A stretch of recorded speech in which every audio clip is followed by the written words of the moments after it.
Hello hello hello hello hello hello. तो बच्चों, audio video clear है क्या? आप सभी का बहुत बहुत स्वागत है लक्ष्य बैच की पहली क्लास में, लक्ष्य बैच के पहले सेशन में। तो आपकी ऊर्जा और आपका जोश दोनों ही हाई होना चाहिए। Good evening everyone, good evening everyone. तो काफी लंबे समय के बाद आप लोगों से मिलकर मुझे बहुत प्रसन्नता हो रही है। I am very happy.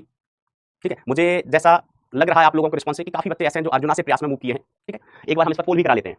ठीक है, जो बच्चे अर्जुना से प्रयास नहीं, इस व्याख्यान में लक्ष्य है। ओके, तो जो बच्चे लास्ट ईयर अर्जुना में थे अब लक्ष्य में आए हैं वो थम्स अप करके मार्क करना, ध्यान से सुनना। और जो बच्चे नए ज्वाइन किए हैं, पहली बार लक्ष्य बैच में आए हैं, मतलब पहली बार पीडब्ल्यू प्लेटफॉर्म पर आए हैं, वो थम्स डाउन करना। ठीक है, इसका मतलब ये नहीं है कि थम्स अप का मतलब अच्छा सर उनसे थम्स अप करवा रहे हैं, हम थम्स डाउन करवा रहे हैं। बस दो प्रकार के संकेत होते हैं। तो जो बच्चे अर्जुना बैच में थे और अब लक्ष्य बैच में आए हैं वो थम्स अप पर वोट करेंगे, और जो बच्चे पहली बार हमारे पीडब्ल्यू के प्यारे से प्लेटफॉर्म पर, अमेजिंग प्लेटफॉर्म पर पहली बार आए हैं, उनका भी बहुत बहुत स्वागत है। और कमेंट सेक्शन में नहीं बेटा, यहाँ बोर्ड पर थम्स डाउन करेंगे आप। ठीक है, तो 30 सेकंड का मैं बोल देता हूँ, वोट टाइप। चलिए फिर अपन सेशन स्टार्ट करेंगे। आप सब लोग कनेक्ट हो जाइए। अपन पूरे साल एक नई ऊर्जा के साथ, एक नई जोश के साथ पढ़ाई करेंगे, और आपका लक्ष्य ये होना चाहिए और हम आपका पूरा साथ देंगे कि आप 12th के साथ ही आईआईटी को क्रैक करें। वोट कर दीजिए बेटा। हाँ देखो, आज आपका पहला क्लास था, मैं बाल कटा के भी आया हूँ। लोन लिया था मैंने मार्केट से। यस, 3% पर, 3 रुपए पर सैकड़ा पर, तब मैंने बाल कटा पाए हैं। तो 60%, 61% बच्चे ऐसे हैं जो अर्जुना से लक्ष्य में आए हैं, और ये जान के मुझे खुशी हुई कि 40% बच्चे नए हैं। 40% बच्चे नए हैं, उन्होंने पहली बार इस बैच को लिया है। ठीक है, तो बेटा पहला लेक्चर होगा अपना आधारभूत गणित, जिसे अपन कहते हैं बेसिक मैथमेटिक्स, वो बेसिक मैथ्स जिसकी जरूरत हमें कदम कदम पर फिजिक्स में पड़ती है। ठीक है, फिजिक्स के लिए अपन एक लाइन कहते हैं, mathematics is a language for physics. Physics पढ़ने के लिए जो भाषा हम उपयोग करते हैं वो ना हिंदी होती है ना इंग्लिश होती है। एक्चुअली हिंदी या इंग्लिश का यूज तो अपन आपस में बातचीत करने के लिए करते हैं, जैसे मैं अभी बातचीत कर रहा हूँ तो हिंदी में बातचीत कर रहा हूँ, या हिंदी और इंग्लिश मिक्स करके अपन बातचीत करते हैं। फिजिक्स पढ़ने के लिए जो लैंग्वेज यूज की जाती है, जो भाषा यूज की जाती है, वो है मैथमेटिक्स। तो बेसिक मैथ्स आपको आना चाहिए। ठीक है, कैसे आएगा ये मैं आपको सिखाऊंगा। ठीक है, बहुत सारे बच्चे नए जुड़े हुए हैं, तो हो सकता है उन्हें बेसिक मैथ में जैसे इंटीग्रेशन हुआ, डिफरेंशिएशन है, वेक्टर्स हैं, ठीक है, ये सारी चीजें हो सकता है नहीं आती हो, तो बेटा मैं आपको सिखाऊंगा। बिल्कुल एबीसीडी से स्टार्ट करेंगे अपन और एडवांस लेवल पर जाएंगे। तो लेक्चर नंबर 1 है आज का। अपन लक्ष्य देखें तो आज अपन पढ़ेंगे बेटा निर्देशांक ज्यामिति की चर्चा करेंगे, निर्देशांक ज्यामिति और ग्राफ की चर्चा करेंगे। फलनों के ग्राफ अपन पढ़ेंगे, इन चीजों की चर्चा करेंगे। वैसे जब मैंने रोड मैप लिया था तब मैंने आपको बताया था कि अपन किस तरीके से पढ़ने वाले हैं, लेकिन मैं फिर से रिपीट कर रहा हूँ। ठीक है, कि सबसे पहले अपन जो बेसिक मैथ जरूरी है किसके लिए बेटा, फिजिक्स को पढ़ने के लिए वो पढ़ेंगे। ठीक है, बेसिक मैथ,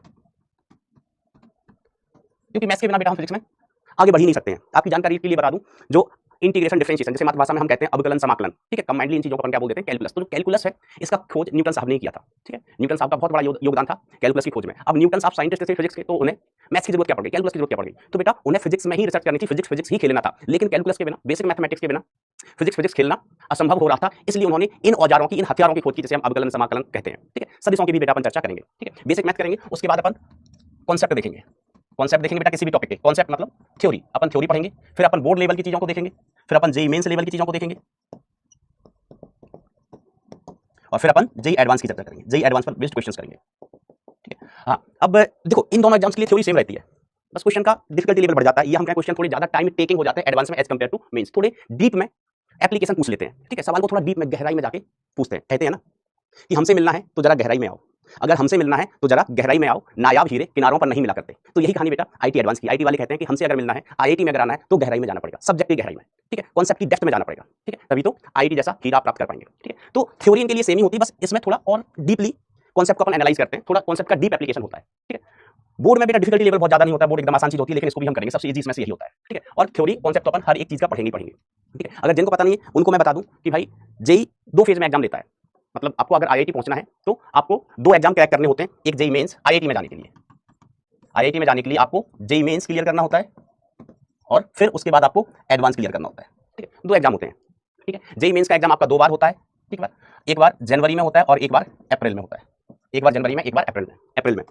जिस शिफ्ट में भी, या हम कहें जिस फेज में भी आपके ज्यादा मार्क्स आते हैं वो वाले मार्क्स आपके काउंट किए जाते हैं। मान लीजिए आपके जनवरी में ज्यादा नंबर है, अप्रैल में कम आए, तो जनवरी वाले मार्क्स काउंट किए जाएंगे। और मान लीजिए किसी बच्चे के अप्रैल में ज्यादा मार्क्स है, जनवरी में कम है, तो अप्रैल वाले मार्क्स काउंट किए जाएंगे। जब आप इस एग्जाम को क्वालिफाई करते हैं तो आईआईटी एडवांस देने के लिए आप एलिजिबल होते हैं। ठीक है, और फिर अगर आप आईआईटी एडवांस 4 देते हैं, आईआईटी एडवांस क्रैक कर देते हैं, तो फिर आपको आईआईटी में एडमिशन मिल जाता है। ठीक है, आईआईटी एडवांस क्रैक करने के लिए बहुत ज्यादा नहीं, 30 से 35% मार्क्स अगर आपके आते हैं तो आप आईआईटी का कट ऑफ क्लियर कर लेते हैं, मतलब आपका सिलेक्शन हो जाता है। अगर 30 से 35% मार्क्स आ गए तो आपको आईआईटी में बेटा एडमिशन मिल सकता है, आपका कट ऑफ क्लियर हो जाता है। ठीक है, फिर बेहतर रैंक के लिए, अच्छी रैंक के लिए हमें परसेंटेज को बढ़ाना होता है। ठीक है, 50 से 55% पर आपकी ऑल इंडिया रैंक 2-2.5 के आसपास आ जाती है। तो चीजें बहुत डिफिकल्ट नहीं होती हैं, बस हमें ध्यान लगा के, मन लगा के अच्छे से पढ़ाई करते चलना है। तो मैं इस पर ज्यादा समय बर्बाद नहीं करूंगा, ये सारा इन्फॉर्मेशन आपको रोड मैप वाले लेक्चर में मिल चुका है, ओरिएंटेशन में भी हमने चर्चा की है, बैच लॉन्च में भी चर्चा की थी। ठीक है, तो हम स्टार्ट करेंगे बेसिक मैथ, और बिल्कुल बिल्कुल बेसिक से चीजें पढ़ेंगे, बिल्कुल बेसिक से, जैसे कि हम अभी पढ़ाई की शुरुआत ही कर रहे हो। ठीक है, तो सबसे पहले बात मैं यहाँ पर करूंगा निर्देशांक ज्यामिति की। एक बार बता दो ऑडियो वीडियो सब क्लियर है? अगर ऑडियो वीडियो सब क्लियर है तो बेटा एक बार कमेंट सेक्शन में दिल वाले इमोजी हो जाएं। बेटा अगर ऐप पर क्लास नहीं दिखा रहा है तो आप यूट्यूब पर पढ़ लें, लेकिन टाइम बर्बाद ना करें बेटा अपना। ऐप पर क्लास शो नहीं हो रहा है तो यूट्यूब पर ही आ जाएं, और ऑडियो वीडियो सब क्लियर है तो एक बार दिल वाला इमोजी हो जाए तो अपन इस सेशन को स्टार्ट कराएं। अरे ये ऐप पर नहीं जा रहा है लेक्चर? अच्छा अच्छा, क्योंकि कुछ बच्चे ऐप पर देख रहे हैं। अच्छा बेटा ऐप पर अगर लेक्चर शो नहीं हो रहा है तो यूट्यूब पर ही आ जाइए। अगर ऐप पर लेक्चर शो नहीं हो रहा है तो यूट्यूब पर ही आ जाइए, लेकिन जल्दी आ जाइए, टाइम मत लीजिए।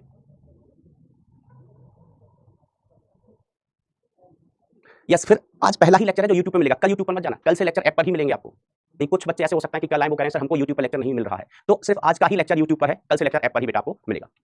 तो देखो बेटा हम बात करते हैं निर्देशांक ज्यामिति, ठीक है। तो निर्देशांक ज्यामिति में अपन एक द्विविमीय निर्देशांक ज्यामिति पढ़ते हैं और एक त्रिविमीय। आपने बचपन से 8th में 9th में 10th में द्विविमीय निर्देशांक ज्यामिति पढ़ी होगी, जिसमें दो अक्ष हुआ करती थी अपनी, एक एक्स अक्ष और एक वाई अक्ष, ठीक है। एक्स अक्ष और वाई अक्ष ये एक दूसरे के लंबवत होती है, एक दूसरे के लंबवत होती है। ये वाली चीज आपने 9th 10th में भी पढ़ी होगी, ठीक है। जहां पर ये अक्ष एक दूसरे को कट करती हैं उसको अपन क्या कहते हैं, मूल बिंदु। देखो आपने 11th में भी पढ़ा होगा शायद मैथमेटिक्स में, लेकिन हमें फिर से पढ़ने की जरूरत है, हो सकता है किसी बच्चे ने नहीं पढ़ा हो, ठीक है। ऑल्दो हमने 11th में ये फिजिक्स में भी पढ़ा था, लेकिन कुछ बच्चे नए हैं, कुछ बच्चे भूल गए होंगे, तो हम बिल्कुल यहीं से स्टार्ट करेंगे बेटा फिर से, और उतना पढ़ेंगे जितना हमें फिजिक्स में जरूरी होता है ना। हम पूरा निर्देशांक ज्यामिति नहीं पढ़ेंगे, हम कितना पढ़ेंगे जितना कि हमें फिजिक्स में जरूरत है। बचा हुआ आप मैथ में पढ़ेंगे, मैथ में तो पूरा टॉपिक ही होता है, हम कितना पढ़ेंगे जितना कि फिजिक्स में जरूरत है। ओके चलिए, तो ये अपना मूल बिंदु कहलाता है जहां पर ये अक्षें काटती हैं, ठीक है। और मूल बिंदु के निर्देशांक अपन कैसे लिख देते हैं बेटा, 0,0, ठीक है। सामान्यतः जो पहला वाला निर्देशांक होता है वो एक्स अक्ष का निर्देशांक होता है, एक्स वाला, और दूसरा वाला कौन सा होता है बेटा, वाई वाला, ठीक है। अब हम यहाँ पर कोई पॉइंट की बात करते हैं, जैसे यहाँ पर कोई पॉइंट है 3,4, इसका मतलब क्या होता है, इसका मतलब क्या होता है, ठीक है।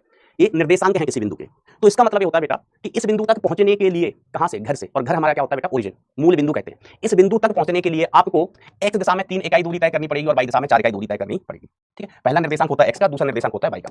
तो अगर किसी बिंदु के निर्देशांक 3,4 दिए गए हैं, इसका मतलब यह है बेटा कि अगर हमें इस बिंदु तक पहुंचना है तो एक्स दिशा के अनुदिश हमें 3 इकाई दूरी तय करनी पड़ेगी और वाई दिशा के अनुदिश हमें 4 इकाई दूरी तय करनी पड़ेगी। फिर एक्स दिशा के अनुदिश 3 इकाई दूरी चलने के बाद और वाई दिशा के अनुदिश 4 इकाई दूरी चलने के बाद हम जिस बिंदु पर पहुंचते हैं उसके निर्देशांक होते हैं बेटा 3,4, ठीक है। इधर वाला अपना पॉजिटिव एक्स एक्सिस होता है और इधर वाला अपना नेगेटिव एक्स एक्सिस होता है। ये अपना प्लस वाई अक्ष होता है और ये वाला माइनस वाई अक्ष होता है। कौन सा अक्ष होता है बेटा, माइनस वाई, ठीक है। और ये जो 4 भाग है 90-90 डिग्री के, 90-90 डिग्री के 1 2 3 भाग, इनको हम कहते हैं बेटा चतुर्थांश। क्या कहते हैं, चतुर्थांश। तो इसको हम कहेंगे पहला चतुर्थांश, इसको बोलेंगे दूसरा चतुर्थांश, ये हमारा कहलाता है तीसरा चतुर्थांश, और ये हमारा होता है बेटा चौथा चतुर्थांश, फोर्थ क्वाड्रेंट, चौथा चतुर्थांश, ठीक है। अब मैं आपसे एक सवाल पूछता हूं, देखते हैं कितने लोग सही आंसर देते हैं। हमने लिया एक पॉइंट -4,6, -4,6, ये आपका कोई पॉइंट है, कोई बिंदु है। पॉइंट के निर्देशांक कितने बेटा, -4,6। तो सवाल यह है कि यह पॉइंट किस चतुर्थांश में होगा, किस चतुर्थांश में होगा, पहला, दूसरा, तीसरा, चौथा, ठीक है। ये कोई सवाल नहीं है, बेसिकली आपसे कनेक्ट होने का तरीका है कि हमें पता चल जाए कि आपको कितनी चीजें पहले से अच्छे से आती हैं। तो हमारा ऑप्शन ए है फर्स्ट, ऑप्शन बी है सेकंड चतुर्थांश, ऑप्शन सी है थर्ड चतुर्थांश, ऑप्शन डी है फोर्थ चतुर्थांश, है ना। ऐसे कोई सवाल पूछे नहीं जाते हैं, समझ रहे हो। बस मैं तो ये चेक करना चाहता हूं कि आप में से जो लोग यहाँ पर कनेक्ट हैं वो पहले से कितनी चीजों को जानते हैं, कितनी बेसिक चीजों को जानते हैं। चलो पोल में आंसर बताना है, ठीक है। तो आप पोल यूज करना भी सीख जाएंगे। वैसे क्लास में होते तो हम हाथ उठवा लेते कि बताओ कितने लोग कहते हैं पहला, बताओ कितने लोग बोलते हैं दूसरा, फिर उनको गिनते। लेकिन ऑनलाइन में बढ़िया फीचर है कि सीधा पोल करवा लो भाई, कितने लोग सही जवाब दे रहे हैं। यस, पोल का टाइम खत्म हो गया है। 98.57% बच्चे, ठीक है। हमारा सपना रहेगा 100% का कि किसी सवाल का 100% सही बच्चे दें, लेकिन ऑलमोस्ट सही बच्चों ने सही आंसर दिया। कितने लोग पार्टिसिपेट किए थे बेटा इस पोल में, कितने लोगों ने भाग लिया था, बहुत सारे लोगों ने। ये first rank, second rank, third rank Akhil Kumar, आपने सबसे पहले आंसर दिया है बेटा, फिर संजय है, फिर NS खान है बेटा। बहुत सारे बच्चों ने, बहुत सारे बच्चे, तो कितने बच्चे, इन बच्चों ने पोल में भाग लिया। कोशिश करें बेटा कि जब भी आपको पोल दिया जाए तो लगभग सभी बच्चे पोल में पार्टिसिपेट करें, पोल में भाग लें। तो ऑब्वियसली बेटा जैसे मैंने आपको बताया कि जो पहला निर्देशांक होता है वो एक्स का होता है, दूसरा होता है किसका, वाई का, दूसरा होता है किसका, वाई का, ठीक है। हम यहाँ कोऑर्डिनेट सिस्टम की बात करें तो ये वाला अपना प्लस एक्स एक्सिस, ये वाला प्लस वाई, और इधर माइनस एक्स और इधर माइनस का वाई, माइनस का वाई। अब हमें जाना है -4,6, तो -4 का मतलब क्या होगा, हमें नेगेटिव एक्स में जाना है। ये पहला निर्देशांक किसका होता है दोस्त, एक्स का, दूसरा वाला निर्देशांक किसका होता है बेटा, वाई का, ठीक है। तो हमें एक्स में जाना कितना है, 4, लेकिन माइनस लगा है तो हमें माइनस एक्स में जाना है 4 यूनिट। तो माइनस एक्स में अपन कितना चले बेटा, 4 यूनिट, ठीक है। माइनस एक्स में इधर प्लस एक्स है, माइनस एक्स है, हम यहाँ पर चले बेटा कितना, 4 यूनिट। और फिर वाई निर्देशांक +6 है, तो वाई अक्ष कहाँ होता है, प्लस वाई अक्ष कहाँ होता है, ऊपर। तो ऊपर अपन को कितना जाना है, 6 यूनिट जाना है। तो अपन यहाँ पर पहुंच गए, ठीक है। तो ऑब्वियसली अपन किस चतुर्थांश में है, दूसरे चतुर्थांश में, ठीक है। ये बात सभी बच्चों को ऑलमोस्ट क्लियर होती है और क्लियर है, जैसा कि अपन ने पोल में देखा। बेटा जिन बच्चों के पास अभी पोल नहीं आ रहा है कोई बात नहीं, जब अपन ऐप में पढ़ रहे होंगे तो सभी बच्चों के पास पोल आएगा। वैसे मैं इस चीज को टेक्निकल टीम के पास भेज दूंगा कि कुछ बच्चों के पास पोल नहीं जा रहा है, तो कोई बात नहीं, इससे बहुत ज्यादा परेशान होने की जरूरत नहीं है, चीजें रिजॉल्व हो जाएंगी, चीजें ठीक हो जाएंगी। नेक्स्ट क्लास में आपके पास पोल आने लगेगा। जो हमारी टेक्निकल टीम है इन फीचर्स को देखती है, उनसे अपन इस बारे में डिस्कशन करेंगे बेटा, ठीक है। अब देखो बेटा अपन बात करते हैं, ये चीज काम आती है फिजिक्स में। आप में से बहुत सारे बच्चे पहले से जानते होंगे कि दो बिंदुओं के बीच की दूरी, दो बिंदुओं के बीच की दूरी का सूत्र, दो बिंदुओं के बीच की दूरी। एक चीज और मैं रिपीट करता हूं, यहाँ पर बहुत सारे बच्चे ऐसे होंगे उनको ये चीजें आती होंगी, अच्छी बात है। लेकिन कुछ चीजें इसमें ऐसी होंगी जो आपको नहीं पता होंगी। तो होता क्या है बेटा कि कई बार हम बेसिक से पढ़ाएंगे, बिल्कुल एबीसीडी से, ठीक है। तो कई बार ऐसा होगा कि आपको ऐसी चीजें मिलेंगी जो आपको पहले से आती हैं, तो फिर आपका ध्यान भटक जाएगा। आप अपना ध्यान भटका लोगे कि ये तो हमें आता है, तब तक हम जब पानी पी आते हैं, तब तक हम सुसु कराते हैं, ठीक है ऐसा। तो ऐसा बिल्कुल नहीं करना है, क्योंकि क्या होगा बेटा, क्योंकि जब तक आप पानी पीने जाएंगे इतने में हो सकता है मैं ऐसी कोई बात बता दूं जो आपको नहीं आती थी। तो वो चीज आपको पहले भी नहीं आती थी और अभी मैंने बताई तब आप पानी पीने चले गए, या आपने पढ़ाई से स्क्रीन से ध्यान हटा लिया, तो फिर भी उसको नहीं सीख पाओगे, ठीक है। तो ये बेसिक मैथ पढ़ाने का कोई मतलब नहीं निकलेगा। तो ध्यान बिल्कुल बेटा यहाँ पर जमा रखना, ठीक है। तो दो बिंदुओं के बीच की दूरी, बहुत सारे बच्चे सूत्र को जानते होंगे, कमेंट में लिखना चाहें तो लिख दें। तो देखो बेटा यहाँ पर ऐसा सीन है, ध्यान से मैं एक्सप्लेन करके बता रहा हूँ, इसको ध्यान देने का। दो बिंदुओं के बीच की दूरी, तो दोस्तों हमने दो बिंदु लिए हैं, एक बिंदु यहाँ पर और दूसरा बिंदु यहाँ पर कहीं ले लिया। इस बिंदु के निर्देशांक है x1, y1 और इस बिंदु के निर्देशांक क्या है x2, y2। आपको फंडा पता होना चाहिए। सूत्र देखो कई बार होता है मेंस एग्जाम में तो सूत्र से काम चल जाता है, मेंस वाले एग्जाम में सूत्र से काम चल जाता है, लेकिन एडवांस में कुछ सवाल ऐसे पूछे जाते हैं कि सिर्फ सूत्र से काम नहीं होता है। आपको पता होना चाहिए कि जो सूत्र आया वो कहां से आया, कैसे आया। समझ रहे हैं बात को। एडवांस में कई बार ऐसे सवाल होते हैं जो डायरेक्ट फॉर्मुला बेस्ड नहीं होते हैं, या अपने फॉर्मूले जो पहले पढ़े हुए हैं वो अप्लाई नहीं हो पाते हैं। हाँ, कॉन्सेप्ट वही यूज होते हैं जो अपन ने सीखे, तो कॉन्सेप्ट पे ध्यान देना है, फॉर्मूले सेकेंडरी चीज है, ठीक है। तो जैसे बहुत सारे बच्चों ने इसका आंसर बता दिया कि दो बिंदुओं के बीच की दूरी का सूत्र क्या होता है, ठीक है। दो बिंदुओं के बीच की दूरी का मतलब हमें ये वाली दूरी याद करनी है। कौन सी वाली दूरी याद करनी है मित्रों? ये वाली। तो हमें दिमाग में क्लियर होना चाहिए कि दूरी हमने निकाली कैसे, सूत्र सेकेंडरी चीज है, हमें तरीका पता होना चाहिए। बेटा अभी पढ़ाई से संबंधित बातें करो, किताब कौन सी पढ़ना है कौन सी नहीं पढ़ना है इसकी चर्चा बाद में करेंगे। तो देखो दूरी अपन कैसे निकालने जाएं। इस बिंदु के निर्देशांक है x1, y1। इसका मतलब हुआ इस बिंदु तक पहुंचने के लिए आपको x दिशा में कितनी दूरी तय करनी है x1, y दिशा में कितनी दूरी तय करनी है बेटा y1। तो x दिशा में x1 दूरी तय करके और y दिशा में y1 दूरी तय करने के बाद आप जिस बिंदु पर पहुंचेंगे उसके निर्देशांक होंगे बेटा x1, y1, ठीक है। हमें कौन सी वाली दूरी चाहिए बेटा? ये वाली दूरी याद करना है। अब देखो दूसरा बिंदु कौन सा? ये वाला, ठीक है। तो इस बिंदु के निर्देशांक कितने x2, y2। इसका मतलब ये हुआ कि अगर हमें इस बिंदु पर पहुंचना है तो अपने घर से हमारा घर कहां है? हमारा घर कहां है? भिंड में। अरे वो वाला घर नहीं, हमारा भिंड में, आपका मिर्जापुर में, वो वाला घर नहीं, यहाँ निर्देशांक ज्यामिति वाला घर। तो निर्देशांक ज्यामिति वाला घर कहां होता है बेटा? अपना मूल बिंदु। कहां होता है बेटा? मूल बिंदु। कुछ तो लोग कहेंगे तो ये वाला डिस्टेंस कितना x2 हुआ और ये वाला डिस्टेंस कितना हुआ बेटा? y2 हुआ है, y2, ठीक है। ये वाला डिस्टेंस x2, ये वाला डिस्टेंस y2। हमें इस हरी वाली रेखा की लंबाई याद करनी है, हरी वाली रेखा की लंबाई याद करनी है। तो देखो इसको याद करने के लिए बेटा अपन क्या करेंगे, तो एक यहां से मैंने रेखा खींच दी। अब कहीं से अगर हमें इस भुजा की लंबाई पता चल जाए, और इस भुजा की लंबाई पता चल जाए तो अपना काम हो जाएगा। क्यों? क्योंकि फिर ये बन जाएगा एक समकोण त्रिभुज। ये समकोण त्रिभुज, ये एंगल 90 डिग्री हो गया, ठीक है। ये वाली भुजा क्या हो जाएगी बेटा? कर्ण हो जाएगी। ये वाली भुजा कौन सी हो जाएगी? कर्ण, ठीक है। तो एक चीज बताओ, ये वाली कर्ण होगी तो एक भुजा लंब हो जाएगी, एक आधार हो जाएगी। तो इस भुजा की लंबाई बता पाओगे कितनी है? तो आप कहेंगे सर यहाँ से यहाँ तक x2 है, ये वाली लंबाई x1 है, ये x1 और ये टोटल x2 है, तो ये वाली लंबाई यहाँ से यहाँ तक कितनी हो गई दोस्त? x2 माइनस x1, ठीक है। और ये वाली लंबाई कितनी हो जाएगी भाई? ये वाली लंबाई हो जाएगी यहाँ से यहाँ तक की लंबाई y2 है और ये वाली लंबाई y1। ये y1 तो ये भी y1, ये y1 तो ये भी y1, टोटल कितना है? y2। तो ये लंबाई यहाँ से लेके यहाँ तक की लंबाई, ये लंबाई कितनी हो जाएगी? y2 माइनस y1, ठीक है। ये तरीका बेटा आगे भी काम आएगा, ठीक है। तो अब हम ये लिखना चाहें कर्ण, जो दूरी है इसकी दूरी हमें ज्ञात करना है d, ठीक है। तो पूरा ब्रह्मांड जानता है कर्ण का वर्ग बराबर लंब का वर्ग प्लस आधार का वर्ग। कर्ण का वर्ग बराबर लंब का वर्ग प्लस आधार का वर्ग। कर्ण कितना है? d। तो d का वर्ग बराबर, इसको हम बोलते हैं पाइथागोरस प्रमेय, ठीक है। तो लंब अपन ले लेते हैं x2 माइनस x1 इसका स्क्वायर, और आधार कितना ले लेते हैं बेटा? y2 माइनस y1 इसका स्क्वायर। तो जो दूरी d है इसका सूत्र प्रकट होकर आपके पास आ गया। यहाँ वर्ग था तो हमने वर्गमूल ले लिया, ये x2 माइनस x1 का whole square plus y2 minus y1 का होल स्क्वायर, ये आपका सूत्र आ गया। तरीका पता होना चाहिए कि कैसे आया। कई बार क्वेश्चन ऐसे फ्रेम हो जाते हैं कि आपको सूत्र पता है लेकिन सूत्र का उपयोग ही नहीं कर पाएंगे, ठीक है। क्या ये बात आपको क्लियर है? 0-1 खेल जाओ। 0-1 खेलने का मतलब ये होता है बेटा, मैं आप लोगों को बता दूं कि अगर बात क्लियर है, जो मैंने कॉन्सेप्ट एक्सप्लेन किया वो क्लियर है, तो आपको 1 टाइप करना होता है, और अगर कोई कंफ्यूजन है, बात क्लियर नहीं है, तो कमेंट में आपको 0 लिखना होता है, ओके। ज्यादातर बच्चे इस बात को जानते हैं, लेकिन जो नहीं जानते हैं वो सुन लो, फिर से सुन लो।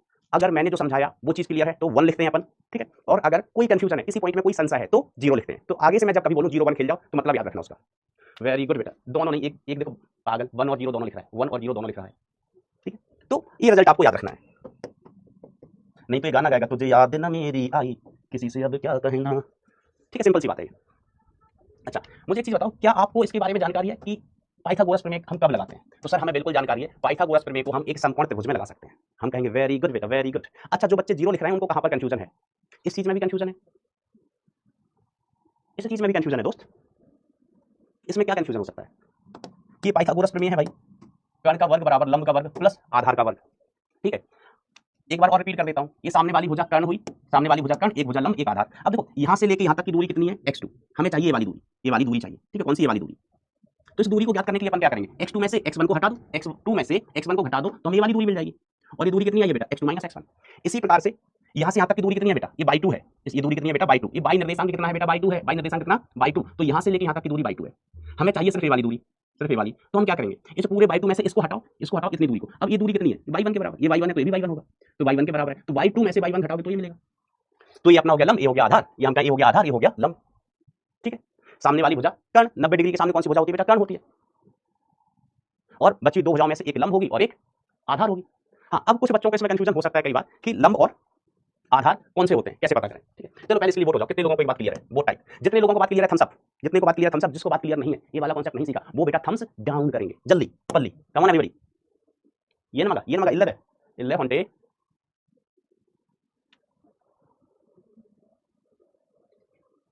नहीं बेटा अभी बेसिक मैथ थोड़ा हो जाएगा, उसके बाद डीटीटी मिलेगी।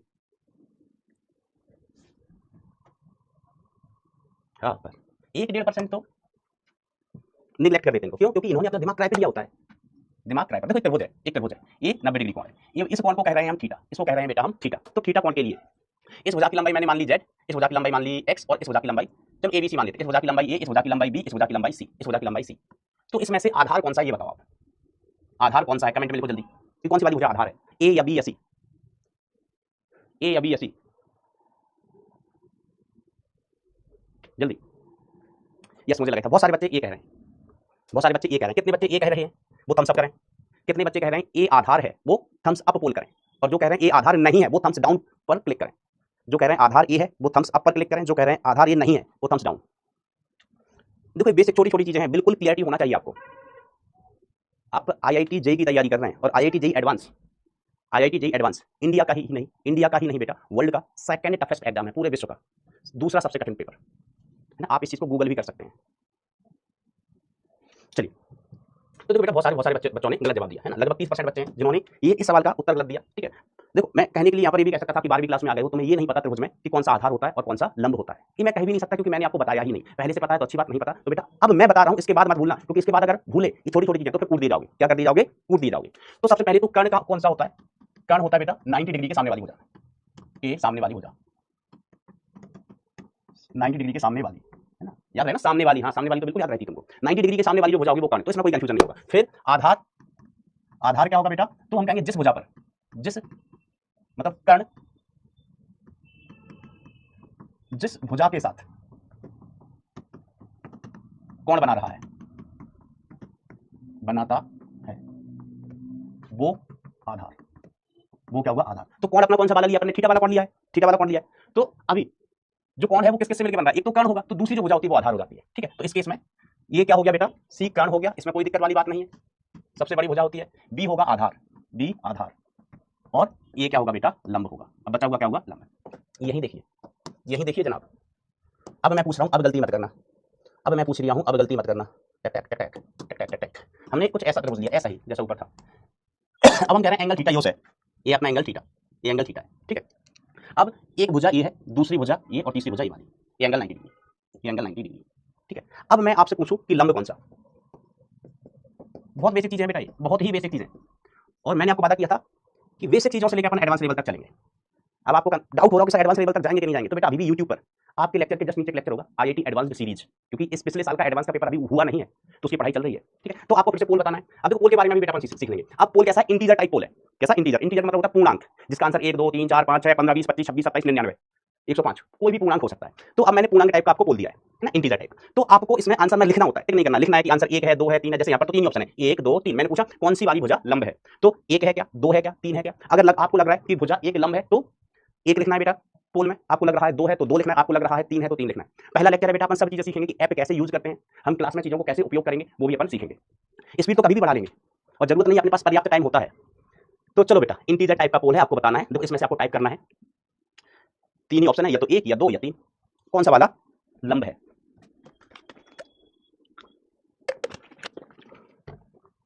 जिन बच्चों के पोल नहीं आ रहे हैं परेशान नहीं हो, मैं इस समस्या को टेक्निकल टीम के पास भेज दूंगा और वो इसको सुधार देंगे। तो मुझे लग रहा है 2, तो मैंने 2 पर मैंने भी टिक किया, देखा 80% लोग, 236 बच्चों ने आंसर सही दिया है, 236 बच्चों ने सही आंसर दिया है। और ऑब्वियसली अगर परसेंटेज में बात करें तो 20% लोग अभी भी पागलपंती कर रहे हैं। पगला हो तुम पगला। तो देखो मैंने आपको बताया कि 90 डिग्री के सामने कंफ्यूजन ही खत्म। 90 डिग्री के सामने क्या होता है बेटा, कर्ण होता है। क्या होता है, कर्ण। अब जिस भुजा से कोण बन रहा है, कर्ण मिल गया। अब जिस भुजा के साथ कोण बन रहा है बेटा वो होती है आधार। जिस भुजा से कोण बन रहा है वो होती है आधार। तो ये वाली भुजा हमारी क्या होगी, आधार होगी, क्योंकि इस बार कोण इधर है, इस बार कोण इधर है, तो ये हो गया आधार। और ये बचा हुआ क्या होगा बेटा, लंब। बचा हुआ लंब हो गया। यहाँ पर देखो 90 डिग्री के सामने कोण, अब यहाँ पर कोण थीटा किससे मिलकर बन रहा था, इस वजह से मिलकर बन रहा था, तो ये आधार थी और ये लंब है ना। नहीं तो हमें बचपन से याद रहता है ये कोण हो गया नीचे वाला आधार, बेटा हमेशा नीचे वाला आधार नहीं होता है, बी केयरफुल। बहुत छोटी बात है, लेकिन पता होना चाहिए। हमने दो बिंदुओं के बीच की दूरी का सूत्र देखा था, यस मास्टर देखा था। तो कोई सवाल, चलो हम दे देते हैं। ठीक है, एक चुटकू सा एग्जांपल, बिल्कुल चुटकू सा एग्जांपल। हमने कहा हमारे पास पॉइंट्स हैं 2, -3, ये पी पॉइंट के निर्देशांक है, एंड दूसरा पॉइंट हमारे पास है क्यू और इसके निर्देशांक है 3, -3, 4। ठीक है, आपको पी और क्यू के बीच का डिस्टेंस ज्ञात करना है। अंग्रेजी में लिखूं ऐसे, फाइंड आउट, दूरी को क्या कहते हैं, distance between P and Q. अपन दोनों चीजें सीखेंगे। देखो हिंदी का वैसे हिंदी में तो पढ़ाएंगे, साथ में बेटा हर टेक्निकल चीज को हम इंग्लिश में भी बताएंगे, तो हम हिंदी और इंग्लिश दोनों साथ साथ देखते चलेंगे। हिंदी तो बताएंगे, साथ में अंग्रेजी भी। Find out distance between P and Q, P और क्यू के बीच की दूरी याद करना है। जल्दी याद करके बता दो भाई, जल्दी याद करके बता दो। जो गलत बताएगा उसकी बेटा कुटाई भी हो सकती है, वर्चुअल कुटाई। सर वर्चुअल कुटाई कैसे, अनका देखो अभी हम बताते हैं। बेटा पीडब्ल्यू ने चीजों को बहुत ही इंटरेक्टिव बना दिया है, ऑनलाइन में भी ऑफलाइन का मजा आता है। ऑनलाइन में एक चीज प्लस हमेशा से रही है कि हम ज्यादा पढ़ा पाते हैं, ज्यादा कंटेंट आपको दे पाते हैं, ज्यादा क्वेश्चंस करा पाते हैं ऑफलाइन की तुलना में। लेकिन जो ऑफलाइन की कमी है ना भाई, वो भी दूर कर दी। देखो कैसे, मैं बता रहा हूँ भाई, वीडियो कॉल हाँ। चलो किसको, क्रिकेटर लोकेश, आपसे चर्चा की जाए, आपका आंसर क्या है। देखो पहला लेक्चर है, पढ़ाई तो अपन करेंगे ही साल भर, लेकिन पहले लेक्चर में मेरा ये भी फर्ज बनता है कि मैं आपको सारे फीचर्स बता दूं कि आपको फीचर्स कैसे यूज करना है ऐप का। चलो आंसर बेटा अभी अपन निकालते हैं।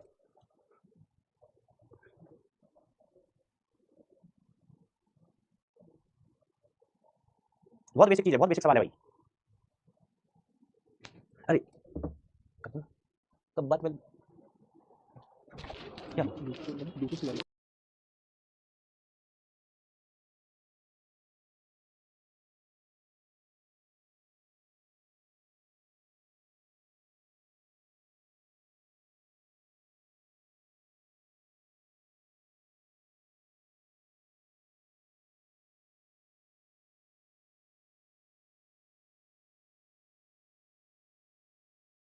आवाज आ रही है बेटा, hello hello hello hello hello hello. अरे अरे ये आवाज आ रही है, हेलो हेलो हेलो, पहले म्यूट, हेलो आवाज आ रही है। चलो बेटा पोल का फीचर अपन यूज करेंगे आगे।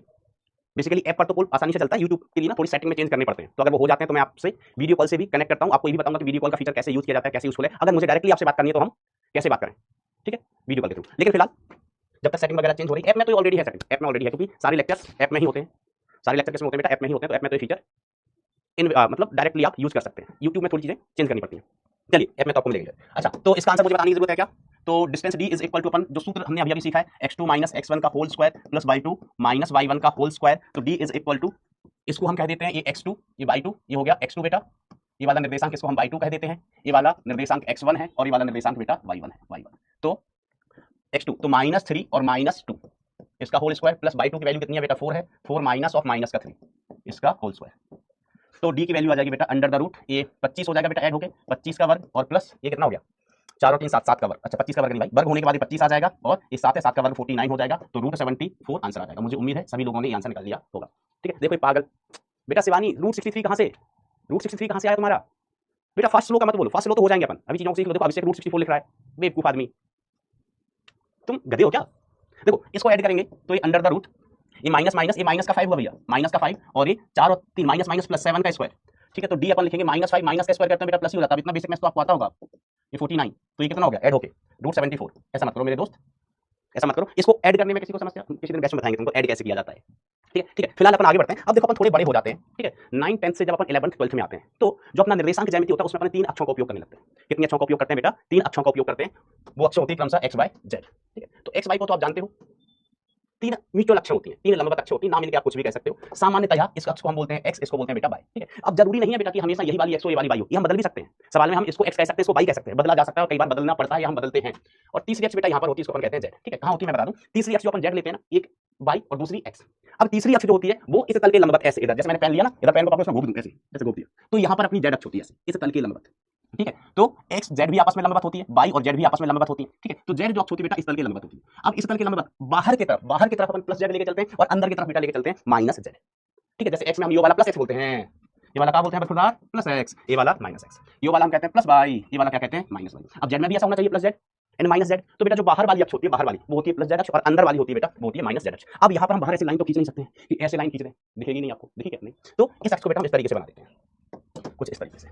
वास्तव में ये बाहर आ रही है, बाहर आ रही है बेटा इधर, और ये वाली लाइन अंदर जा रही है, ठीक है, अंदर, ठीक है। कुछ तो लोग कहेंगे ये प्लस जेड एक्सिस और ये minus Z axis, plus Z axis minus Z axis, ये इस तरह उंगलियों की तरह होती है, ठीक है। कैसे बताऊं ऐसे, ये अपना प्लस एक्स हो गया, देख रहे हो विनोद, ओ विनोद, ये प्लस एक्स और ये प्लस वाई, इधर आप कह दो एक्स हो गया, ये वाई हो गया, जेड होता है इधर, ऐसे जेड होता है बेटा इधर, पेन दिख रहा है आपको, दिख रहा है, जेड ऐसे होता है, इधर जेड अक्ष होती है, दिखा दिखा लो, ये जो पेन है ये जेड अक्ष है, तो इधर की तरफ प्लस जेड, मेरी तरफ माइनस जेड, ठीक है, ये एक्स अक्ष आप जानते हैं और ये वाली वाई अक्ष, क्लियर होगी बात। तो जब तीन अक्षें आ जाती हैं तो किसी बिंदु के जब हम निर्देशांक लिखते हैं तो निर्देशांक भी तीन हो जाते हैं। जैसे हमने कोई बिंदु लिया पी, ठीक है, इसके निर्देशांक है ए, बी, सी, ठीक है। तो पहला वाला जो निर्देशांक होता है इन जनरल सामान्यतः ये एक्स का, ये वाला वाई का और ये वाला जेड का। मैं आपको ये भी कह चुका हूं, स्पष्ट कर चुका हूं कि एक्स बाई जेड को हम बदल सकते हैं, कोई फर्क नहीं पड़ता है। कोई कहे कि हम जेड यहां लेना चाहते हैं, वाई यही रखना चाहते हैं, तो हमने कहा आप जेड ये लेना चाहते हो, वाई यही रखना चाहते हो, तो ये वाली एक्स कौन सी हो जाएगी, एक्स, ये कौन सी हो जाएगी बेटा, एक्स। इनको हम बदल सकते हैं, ठीक है। तो जब तीनों एक्सेस होंगी एक्स बाई जेड, तो किसी बिंदु को अगर हम प्रदर्शित करेंगे, रिप्रेजेंट करेंगे, तो हमें उसके तीनों निर्देशांक बताने पड़ेंगे एक्स बाई जेड। मतलब जैसे ए, बी, सी लिखा है, तो ए एक्स अक्ष के अंदर चली गई दूरी है, बी वाई अक्ष के अंदर चली गई दूरी है, सी जेड अक्ष के अंदर चली गई दूरी है, ओके, ऐसा।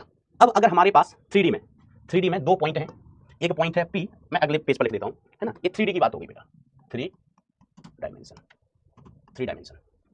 तो 3D में हमारे पास कोई दो पॉइंट है, तो उनके बीच की दूरी क्या हो जाती है दोस्तों, जैसे हमने एक पॉइंट लिया P जिसके निर्देशांक x1, y1, z1 है, दूसरा पॉइंट अपन ने लिया है बेटा Q, इसके निर्देशांक कितने हैं दोस्तों, x2, y2, z2 है, दो बिंदु हैं, इनके बीच की दूरी PQ, इन दो बिंदुओं के बीच की दूरी PQ, जिसको चलो हम D से प्रदर्शित कर देते हैं, D बराबर हो जाएगी बेटा, उसी फॉर्मूले को आप एक्सटेंड कर दीजिए, ठीक है, ये हो जाएगी x2 माइनस x1। जब दो बिंदु होते थे, सॉरी दो ही अक्षें हुआ करती थी, तब फॉर्मूला होता था x2 माइनस x1 का square plus y2 minus y1 का स्क्वायर, इतना हुआ करता था। अब बेटा यहाँ पर एक अक्ष और आ गई है, एक निर्देशांक और बढ़ गया है बेटा, तो हम इसको और आगे बढ़ा देंगे और क्या लिखेंगे अब, z2 माइनस z1 का स्क्वायर, z2 माइनस z1 का स्क्वायर, इस प्रकार से। तो 3D में आपको दो बिंदु दिए गए हैं, तो उनकी दूरी आप इस सूत्र से याद कर सकते हैं, कोई नई चीज नहीं है। पहले दो बिंदु थे तो हम यहां तक सूत्र लिखते थे, अब तीसरा भी आ गया तो उसी के जैसा हमने तीसरे को भी बेटा ऐड कर दिया, ओके, बात क्लियर होगी आपको। अब देखो, अगर हम दो बिंदुओं को ज्वाइन करें तो हमको क्या मिलेगा, अगर हम दो बिंदुओं को मिलाएं, बिंदु की बात हो गई, बिंदुओं की बात हो गई बेटा। अब अगर हम दो बिंदुओं को मिलाएं तो क्या मिलेगा, कमेंट में बताओ, दो बिंदुओं को मिलाएं तो हमें क्या मिलेगा,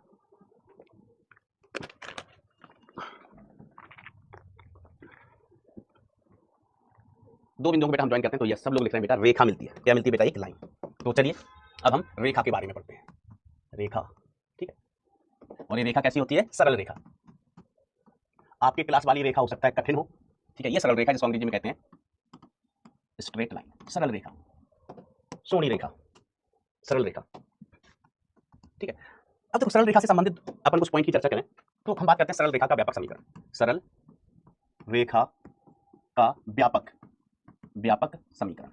कमेंट में लिख के बताओगे क्या कि सरल रेखा का व्यापक समीकरण क्या होता है। व्यापक मतलब जनरल, जिसमें सभी सरल रेखाएं समाहित हो, हम कहते हैं किसी भी चीज का व्यापक समीकरण, या इंग्लिश में बोलें किसी भी चीज का जनरल इक्वेशन। तो जनरल इक्वेशन का मतलब होता है बेटा उसमें सभी वक्र आ जाएं, ठीक है। जैसे यहां पर हम बात किसी कर रहे हैं रेखा की, तो रेखा के व्यापक समीकरण का मतलब हुआ बेटा कि रेखा के सभी प्रकार की रेखाओं के समीकरण इसमें समाहित हो, ठीक है। इस समीकरण में सभी प्रकार की रेखाएं समाहित हो, ठीक है, इस समीकरण में सभी प्रकार की रेखाएं समाहित हो, ठीक है। तो इसका जो समीकरण लिखा जाता है वो लिखा जाता है y is equal to mx plus c। बेटा ये टॉपिक बहुत इंपॉर्टेंट है, ठीक है, बहुत ही इंपॉर्टेंट है बेटा ये टॉपिक, 11th क्लास की फिजिक्स में भी और 12th क्लास की फिजिक्स में भी सरल रेखा बहुत काम आएगी। तो y बराबर mx प्लस c। अब इसमें कौन सी चीज क्या होती है अपन वो भी समझ लेते हैं। इसमें बेटा m को अपन बोलते हैं ढाल, प्रवणता, या इसको अपन क्या कहते हैं, ढाल कहते हैं। और दुष्ट पापी अधर्मी, अंग्रेजों की भाषा में इसको बोलते हैं बेटा स्लोप। क्या बोलते हैं बेटा, स्लोप। स्लोप बेसिकली क्या होता है, झुकाव, कि जो रेखा ज्यादा झुकी हुई होगी, ठीक है, उसका स्लोप ज्यादा, और जो रेखा कम झुकी हुई होगी, फ्लैट होगी, उसका स्लोप कम, ठीक है। इसके बारे में हम अभी चर्चा और करेंगे। सी होता है वाई अक्ष के साथ काटा गया अंतःखंड, वाई अक्ष के साथ काटा गया अंतःखंड, अंतःखंड का मतलब होता है लंबाई का टुकड़ा, कितने लंबाई का टुकड़ा कट कर रही है, अंग्रेजी में बोलते हैं intercept with the Y axis, ठीक है। अब इसके मान देखो कैसे कैसे निकाले जाएंगे, ध्यान देते रहना बेटा, सावधानी हटी दुर्घटना घटी। यहाँ अगर स्क्रीन से बेटा ध्यान हटा, मोबाइल की स्क्रीन या जिस पर भी आप पढ़ाई कर रहे हैं वहां से ध्यान हटा तो दुर्घटना घट गया बेटा। एक्स अक्ष, वाई अक्ष, यहां पर अपन ने एक रेखा खींच ली ऐसे, चलो कहीं पर भी ले लो यहाँ, ठीक है। अब अंतःखंड कितना की रेखा वाई अक्ष को कहां पर काट रही है, तो बेटा ये लंबाई होती है सी, ये लंबाई क्या होती है बेटा, सी होती है अंतःखंड, समझ गया भाई। अब बताओ इस केस में सी का मान पॉजिटिव होगा नेगेटिव, सी का मान पॉजिटिव है नेगेटिव, पॉजिटिव वाले बेटा थम्स अप करें, नेगेटिव वाले थम्स डाउन, पॉजिटिव वाले थम्स अप, नेगेटिव वाले थम्स डाउन, सी का मान पॉजिटिव है नेगेटिव, जल्दी से। बहुत आसान चीजें हैं, शायद आप जानते होंगे, नहीं जानते तो पढ़ लो। मैं बार बार ये नहीं कहूंगा कि आसान चीज आप जानते होंगे, जानते हो तो अच्छी बात है, नहीं जानते तो पढ़ो। इस कोण को अपन ने क्या कहा बेटा, थीटा। इस कोण को हमने कहा थीटा, बरोबर। अब सी तो समझ गए, सी क्या हो गया भाई, ये अंतःखंड हो गया। सी क्या हो गया दोस्तों, अंतःखंड हो गया। वेरी गुड बेटा, वेरी गुड, 100%। मुझे इसकी उम्मीद थी यार। सी अंतःखंड। आप ऐसे जवाब दोगे कि सभी लोग समझ रहे हो 100%, तो स्पीड बढ़ाते चलेंगे, कोई दिक्कत नहीं है। अंतःखंड। और जो एम होता है, जिसे हम कहते हैं टेन थीटा, एम को क्या लिखा जाता है बेटा, स्लोप होता है, इसका सूत्र होता है टेन थीटा, टेन थीटा। लेकिन थीटा कौन सा वाला कोण, कौन सा वाला कोण, ध्यान देना, ध्यान देना। थीटा होता है, थीटा होता है रेखा द्वारा, रेखा द्वारा एक्स अक्ष से, एक्स अक्ष से, रेखा द्वारा एक्स अक्ष से घड़ी की विपरीत दिशा, घड़ी की विपरीत दिशा, विपरीत दिशा, जिसे हम कहते हैं anti clockwise sense, anti clockwise sense में बनाया गया कोण, बनाया गया कोण। ठीक है, तो स्लोप का मान कितना होता है बेटा, टेन थीटा होता है, बरोबर। अब देखो बहुत सारे सवाल ऐसे होते हैं, ध्यान सुनना, बहुत सारे सवाल ऐसे होते हैं बेटा। पोल भैया को आपसे कोई दुश्मनी नहीं है, आपके पास पोल नहीं आ रहा है तो मैंने आपको बोला है आपकी समस्या टेक्निकल टीम को भेज दी जाएगी, जल्दी ही आपके पास पोल आने लगेंगे। हो सकता है बेटा अभी आप 18 साल के नहीं हुए हो, पोल आपसे वोटर कार्ड मांग रहा हो कि वोटर कार्ड दिखाओ तब हम आएंगे। चलो ठीक है, कोई बात नहीं। फिलहाल देखो सी का मान, हमें एम और सी के साइन डिसाइड करने होते हैं, कई बार एम के और सी के साइन डिसाइड करने होते हैं। ओके, तो सी का मान तो देखना बड़ा आसान है, सी का मान देखना दुनिया का सबसे आसान काम है। अगर प्लस बाई में रेखा को काटा जा रहा है, प्लस बाई में रेखा काट रही है, रेखा प्लस बाई एक्स में काट रही है तो सी पॉजिटिव, रेखा बाई एक्स को माइनस बाई में काट रही है तो स्लोप नेगेटिव, और अगर रेखा मूल बिंदु से गुजर रही है तो सी का मान जीरो। रेखा मूल बिंदु से गुजर रही है बेटा तो सी का मान कितना हो गया, जीरो हो गया। बहुत आसान चीज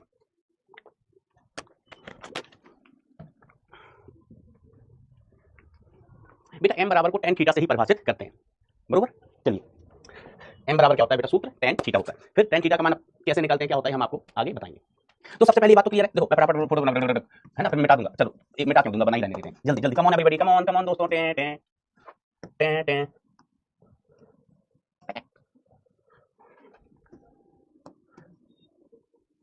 सीसी करती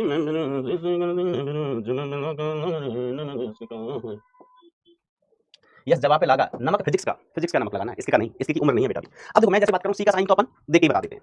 फिर से रिपीट कर दूं कि अगर रेखा धनात्मक बाई एक्स को काट रही है तो सी पॉजिटिव, रेखा बाई एक्स को ऋणात्मक में काट रही है तो सी का मान नेगेटिव, और रेखा अगर मूल बिंदु से गुजर रही है तो सी हीरो, हीरो नहीं जीरो, हीरो तो आप लोग, ठीक है। ओके, अब एम का मान, एम का मान, ठीक है, एम का मान। तो एम का मान वैसे तो हम निकालना बताएंगे, टेक्निकल चीज भी बताएंगे, लेकिन हमें एम की इतनी ज्यादा जरूरत पड़ती है कि आप रेखा को देखो, आप रेखा को एक नजर देखो और बता दो एम का मान पॉजिटिव है या नेगेटिव। ठीक है, एम का मान पॉजिटिव होगा या नेगेटिव, देख के बताना। तो देखो स्लोप का मतलब होता है ढलान, स्लोप का मतलब क्या होता है बेटा, ढलान। ठीक है, तो जरा ये बताओ कि इस रेखा में कितनी ढलान है, कमेंट में लिख देना भैया जल्दी, लेट मत करना, कमेंट में लिख देना जल्दी, इसमें ढलान कितना है, जल्दी बोलो। इसकी ढलान कितना, ढलान मतलब समझ गया, कोई चीज रखो तो वो लुढ़क जाए, कोई किसी चीज को रखो तो वो लुढ़क जाए। हमारे गांव में लुढ़कने को बोलते हैं, लुढ़क नहीं बोलते हैं। इसमें स्लोप कितना दिखाई दे रहा है, जल्दी बोलो। लाइन देख के पता चलना चाहिए कि स्लोप कितना, जीरो है ना, किसी चीज को रख के देखो लुढ़केगी ही नहीं। इसका स्लोप कितना हो गया भैया, जीरो हो गया, जीरो। अगर हम कोई ऐसी रेखा खींचते तो इसका स्लोप बताओ कितना, कमेंट में लिख के बताओ इसका स्लोप कितना, अगर हमने ऐसी रेखा खींच दी तो इसका स्लोप कितना, अगर रेखा ऐसी है तो इसका जीरो। बिल्कुल सही बात, कि किसी भी चीज को रखेंगे हम तो वो लुढ़केगी नहीं, लुढ़केगी नहीं तो उसमें ढलान ही नहीं है, ढलान कितनी है, जीरो।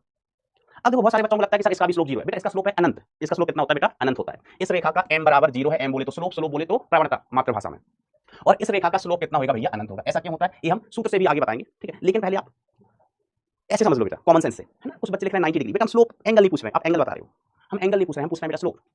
क्या पूछ रहे हैं दोस्त, स्लोप। स्लोप tan थीटा होता है, थीटा नहीं, है ना। कुछ बच्चे ऐसे लिख रहे हैं कि सर स्लोप स्लोप 90 डिग्री है, बेटा स्लोप 90 डिग्री नहीं, वो थीटा 90 डिग्री हो सकता है। स्लोप क्या होता है, स्लोप होता है tan थीटा, tan 90 की वैल्यू इनफिनिटी, ठीक है। पहले तो आप कॉमन सेंस समझो कि स्लोप का मतलब क्या होता है, ढलान होता है। ढलान का मतलब होता है कि अगर हम किसी वस्तु को रखें तो वो लुढ़क जाए, यहाँ पर किसी वस्तु को रखेंगे वो लुढ़केगी नहीं, तो स्लोप जीरो। यहाँ पर हम किसी वस्तु को रखें तो वो लुढ़केगी, हम क्या वो लुढ़केगी नहीं, वो तो गिरेगी, लुढ़केगी नहीं, वो गिरेगी। यहाँ स्लोप नहीं, वहाँ स्लोप है, वहाँ स्लोप, स्लोप बहुत ज्यादा है। अगर ऐसी रेखा होती है हम इस पर कोई वस्तु को रखते तो ये लुढ़कते लुढ़कते नीचे आ जाती, यहाँ पर वस्तु लुढ़कती नीचे आ जाती, चलते हुए लुढ़कती या फिसलती, लुढ़कते हुए या फिसलते हुए नीचे आ जाती, ठीक है। बट यहाँ पर रखेंगे तो यहाँ पर वस्तु लुढ़केगी या फिसलेगी नहीं, यहाँ गिरेगी। यहाँ पर हम ऐसा कह सकते हैं यहाँ पर ढलान नहीं है, यहाँ पर ढलान नहीं है, यहाँ पर महा ढलान है, स्लोप बहुत ज्यादा है। तो मैं ऐसे लिखूं यहाँ पर ढलान नहीं बेटा, यहाँ महा ढलान है, महा ढलान, ढलान है, महा ढलान मतलब ढलान बहुत ज्यादा, ढलान कितनी बेटा, इन्फिनिटी है, ठीक है। यहाँ पर ढलान कितनी है, ढलान है ही नहीं, ढलान नहीं है, नहीं है। अब देखो इसके अलावा जो दो रेखाएं हो, ठीक है, एक तो ये देख ली, अपने देख ली, तो अब देखो मुझे देखना, मुझे इधर कौन सा अक्ष होता है सर, इस तरफ होता है माइनस एक्स अक्ष, इधर कौन सा अक्ष होता है प्लस एक्स अक्ष, इधर प्लस एक्स या माइनस एक्स अक्ष। इसमें तो कोई संशय नहीं है ना बरखुरदार, सर नहीं है, तो यहाँ पर प्लस एक्स अक्ष या माइनस एक्स अक्ष। अब रेखा कौन बेटा, रेखा मुझे मान लो, रेखा थोड़ी देर के लिए मान लो, क्या जाता कि सर फील नहीं आ रही है, अरे मानने के लिए कह रहा हूं, मुझे मान लो मैं एक रेखा हूं, ठीक है। अब अगर मैं ऐसा खड़ा हूं तो मेरा स्लोप बताओ कमेंट में जल्दी, मैं रेखा हूं, मैं इधर ऐसे खड़ा हूं, स्लोप बताओ जल्दी से कितना, जल्दी जल्दी बोलो भैया, जल्दी बोलो। यस घनघोर ढलान, जल्दी बोलो स्लोप कितना, अनंत, राइट। स्लोप कितना, जीरो लिख रहा है पगले उत्कर्ष। मैंने टेस्ट के मार्क्स नहीं पूछे हैं तुम्हारे, मैंने नहीं पूछा कि 10वीं में तुम्हारी कितनी परसेंट आई थी जो तुम कमेंट में जीरो लिख रहे हो। बेवकूफ आदमी। अभी तो बताया कि अगर रेखा सीधी है तो उसमें ढलान नहीं, उसमें महा ढलान है, बहुत ज्यादा ढलान है। मतलब ढलान कितना, इन्फिनिटी है। ढलान कितनी है बेटा, इन्फिनिटी। हाँ अगर मैं लेट जाऊं यहाँ पर सो जाऊं, अगर मैं यहाँ सो जाऊंगा तो तुम्हें दिखेगा नहीं। लो मैं सो गया, मैं सो गया, लेटा हूं सीधा, तो ढलान कितनी भैया तुमको दिखाई नहीं दिया होगा कि मैं लेटा था। अगर मैं यहाँ सो जाऊं, यहाँ लेट जाऊं, तो बेटा ढलान कितनी होगी, जीरो। ठीक है, ढलान जीरो होगी, सिंपल सी बात है। अब देखो बेटा पॉजिटिव नेगेटिव कैसे पहचान जाओगे सीधे। अब मैं आपसे सिर्फ इतना पूछूंगा कि मैं किस अक्ष की तरफ झुकाऊं। यहाँ इस तरफ कौन है, माइनस एक्स अक्ष, इस तरफ कौन है, प्लस एक्स अक्ष, इस तरफ कौन है, प्लस एक्स अक्ष, इस तरफ कौन है, माइनस एक्स अक्ष। अब मुझे देख के बताना कि मैं किस अक्ष की तरफ झुक गया। मैं हूं एक रेखा, मुझे रेखा मान लो थोड़ी देर के लिए, मैं रेखा हूं। अब मैं किस अक्ष की तरफ झुकाऊं, प्लस एक्स या माइनस एक्स, जल्दी बोलो भैया, कमर दर्द हो रही है। वैसे ही हमको स्लिप डिस्क का दिक्कत है भाई। किस अक्ष की तरफ झुकाऊं मैं, माइनस एक्स की तरफ। किसकी तरफ बेटा, माइनस एक्स की तरफ। तो अगर मैं माइनस एक्स की तरफ झुकाऊं तो मेरा स्लोप नेगेटिव। सिंपल भाषा में बोले, रेखा अगर माइनस एक्स की तरफ झुकी है तो उसका स्लोप नेगेटिव होगा। रेखा अगर इधर प्लस एक्स की तरफ झुकी है तो उसका स्लोप पॉजिटिव होगा। अभी बताओ मैं किसकी तरफ झुक गया। अब मैं किसकी तरफ झुक गया सर, अब आप इधर झुक गए हो, इधर प्लस एक्स अक्ष की तरफ झुक गए हो। अगर रेखा प्लस एक्स अक्ष की तरफ झुकी है तो उसका स्लोप पॉजिटिव। याद रखना कितना आसान, याद रखना बेटा कितना आसान। सिंपल सी बात याद रखोगे, सिंपल सी बात याद रखोगे बेटा। अगर रेखा प्लस एक्स की तरफ झुक रही है तो स्लोप पॉजिटिव, रेखा माइनस एक्स की तरफ झुकी हुई है तो स्लोप नेगेटिव। अब बस आपको ये चेक करना है कि कौन किसकी तरफ झुकी है, कौन किसकी तरफ झुकी है। पेन के हिसाब से बताना जल्दी से। स्लोप कितना सर, जीरो। स्लोप कितना सर, महाढलान, महाढलान, स्लोप अनंत, स्लोप अनंत। ठीक है, हम आपसे पूछें इधर इधर स्लोप बताओ कैसा, पॉजिटिव नेगेटिव। इस रेखा का स्लोप बताओ पॉजिटिव नेगेटिव, इस रेखा का स्लोप बताइए पॉजिटिव नेगेटिव। हेलो,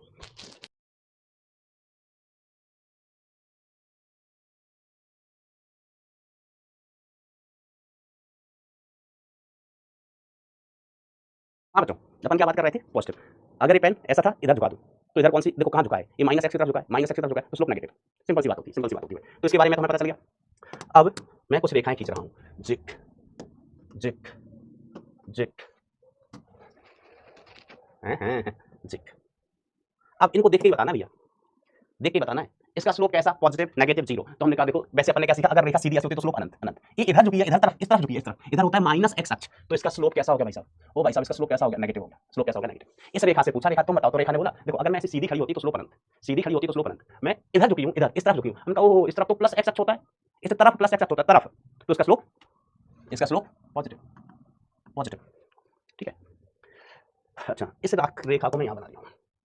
अब हमने इस रेखा से पूछा कि तुम किसकी तरफ झुकी हो, किसकी तरफ झुकी हो। तो इस रेखा ने कहा, मैं सीधी तो नहीं हूं, मैं इस तरफ झुकी हूं।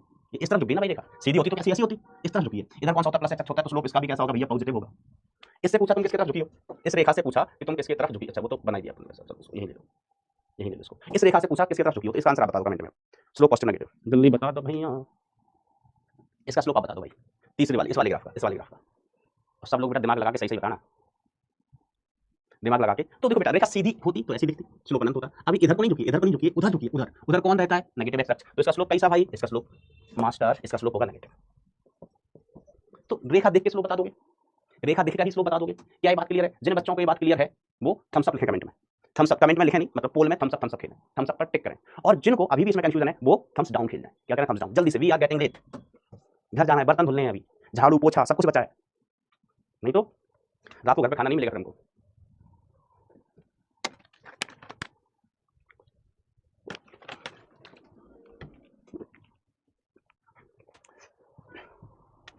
हाँ 5%, 5%। कहा भैया तुमको क्या कन्फ्यूजन है, तुम ये नहीं दिखाई देता है कि कौन किसकी तरफ झुका है। क्यों मित्र, नहीं समझ में आती बात कि कौन सी रेखा किसकी तरफ झुकी है, तुम्हारी तरफ झुकी है या तुम्हारे दोस्त की तरफ झुकी है। नारायण नारायण। चलो ठीक है, अपन और डिस्कस करेंगे इसको। अब बात आ गई है सी की। सी किस केस में सी का मान पॉजिटिव, किस केस में सी का मान नेगेटिव, किस केस में सी का मान जीरो। तो देखना बड़ा आसान है, आप देख लो, रेखा देखो और बाई अक्ष को पकड़ो और रेखा से पूछ लो, शर्माना मत कि रेखा लड़की है मुझसे बात नहीं करते, बिल्कुल मत शर्माना बेटा। ठीक है, हाँ रेखा से पूछ लो कि रेखा तुम बाई अक्ष को कहाँ काट रही हो, प्लस बाई में, माइनस बाई में या मूल बिंदु पर। तो इस रेखा से पूछा हमने, रेखा तुम बाई अक्ष को कहाँ काट रही हो। तो अपन सब जानते हैं ये वाला बाई अक्ष है और ये वाला एक्स अक्ष है, तो ये बाई अक्ष को पॉजिटिव में काट रही है, पॉजिटिव में काट रही है। तो सी का परिमाण तो ये हो गया। ठीक है, और इस केस के लिए जो सी होगा बेटा, सी का वैल्यू कैसा होगा, सी का वैल्यू पॉजिटिव होगा। इस केस में रेखा से पूछा, फोन लगा के पूछ लिया, hello Rekha how are you. Rekha ने बोला हम बढ़िया है। हमने कहा बढ़िया तो हो, हमारी मदद करो। हमने पूछा रेखा से कि बताओ तुम बाई अक्ष को कहाँ काट रही हो, बाई अक्ष को कहाँ काट रही हो। उसने कहा कि हम बाई अक्ष को यहाँ घर पे काट रहे हैं मूल बिंदु पर। तो सी का वैल्यू कितना हो गया, जीरो। सी का वैल्यू कितना हो गया, जीरो। इस रेखा से पूछा हमने, क्यों रेखा बाई अक्ष को कहाँ काट रही हो। तो रेखा ने बोला बाई अक्ष को हम पॉजिटिव में काट रहे हैं, बाई अक्ष को हम कहाँ काट रहे हैं बेटा, पॉजिटिव में। ठीक है, देखो ऊपर पॉजिटिव बाई, नीचे नेगेटिव बाई, एक्स से हमें कोई लेना देना नहीं है। ठीक है, तो इस केस में अंतःखंड सी का वैल्यू कैसा होगा, इस केस में सी का वैल्यू होगा पॉजिटिव। अब इस रेखा का मैं आपको व्हाट्सएप नंबर देता हूँ, है ना, व्हाट्सएप नंबर इस रेखा का दे रहा हूँ। आ गया, फोन लगा के पूछो जल्दी। व्हाट्सएप कॉलिंग कर लो, जल्दी पूछो इस रेखा से कि y अक्ष को कहां कट कर रही हो, पॉजिटिव में या नेगेटिव में, y अक्ष को कहां कट कर रही हो, पॉजिटिव y में या नेगेटिव y में। y अक्ष को देखना भैया, बेटा इससे बेसिक नहीं हो सकता है, बिल्कुल बेसिक से चल रहे हैं अपन तो एबीसीडी से। तो देखो y अक्ष को यहाँ काट रही है, वो नीचे काट रही है, यहाँ तो y जीरो होता है, ऊपर y पॉजिटिव, नीचे y नेगेटिव, ठीक है, नीचे y नेगेटिव, तो y को नेगेटिव में काट रही है बेटा। तो इस केस में c का मान कैसा होगा, c का मान होगा भैया नेगेटिव।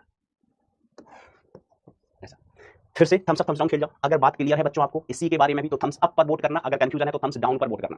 और आप खुद समझना, दूसरे बच्चों पर मत जाना, है ना, कि यहाँ पोल में कितने बच्चे सही है ना। कुछ बच्चे ऐसे भी होते हैं ना कि चलो हमको आता तो है लेकिन मजे लेते हैं सर के, सर हमारा क्या उखाड़ देंगे, सर तो उधर है स्क्रीन के उस पार, हमारा क्या उखाड़ते मजे लेते हैं सर के, जो पूछेंगे उसको उल्टा जवाब देंगे, ऐसे भी बच्चे होते हैं, तो परेशान मत होना। और जो ऐसा सोच रहा है कि सर हमारा क्या उखाड़ लेंगे, हम तो स्क्रीन के इधर है सर उधर है, बेटा मैं साधु आदमी हूँ, साधु श्राप दे देता हूँ, क्या दे देता हूँ, श्राप। और श्राप के लिए ना, श्राप को पहुंचने के लिए किसी माध्यम की आवश्यकता नहीं होती है, हम यहाँ से मंत्र पढ़ेंगे, यहाँ से श्राप देंगे, सीधा तुमको ही लगेगा। पोल करे चलोगे ओ भैया, पोल स्टार्ट થઈ जाओ भाई। चलिए बेसिक चीजें, बहुत बेसिक चीजें, अपन धीमे धीमे आगे बढ़ेंगे, धीमे धीमे आगे बढ़ेंगे अपन।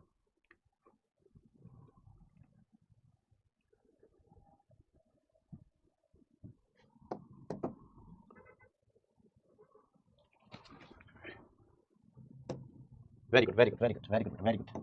96-97% बच्चों को बात क्लियर है, मतलब मामला एकदम झमाझम चल रहा है। क्या चल रहा है, झमाझम। अब देखो दो, ये भी इंपॉर्टेंट चीज है, दो पॉइंट्स को मिलाने वाली रेखा की प्रवणता तथा समीकरण, ठीक है। तो प्रवणता मैं कैलकुलेट करके बताता हूँ, फिर समीकरण, ठीक है। मैं यहाँ पर लिखूंगा समीकरण का रिजल्ट याद रखेंगे, है ना। प्रूफ वगैरह की जरूरत होती है तो आप उसमें कर लेते हैं, मैथमेटिक्स में, है ना। अपन को यहाँ प्रूफ की जरूरत नहीं पड़ती। मैंने आपको बोला कि मैं सारी चीजें बताऊंगा, उतनी बताऊंगा जितनी की हमें जरूरत पड़ती है। फिजिक्स में बहुत सारे बच्चों ने बिल्कुल सही आंसर लिख दिया कमेंट सेक्शन में।